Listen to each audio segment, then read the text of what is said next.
Hey everyone, today we'll be checking out our agency's time tracking tab.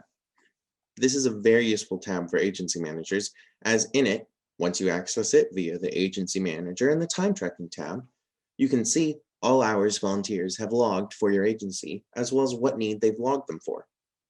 You can then approve or deny these hours.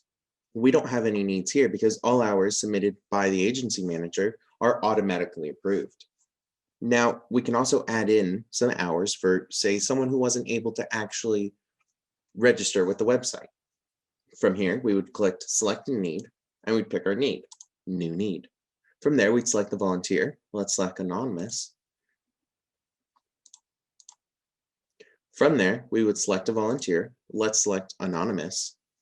And then we'd pick what day they worked, as well as how long they worked. You could add a brief description as well as how far they traveled.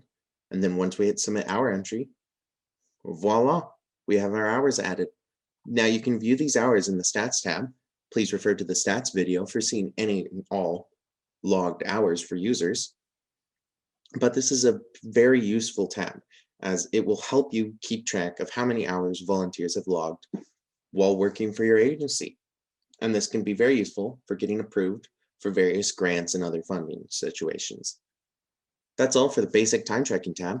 Thanks for watching.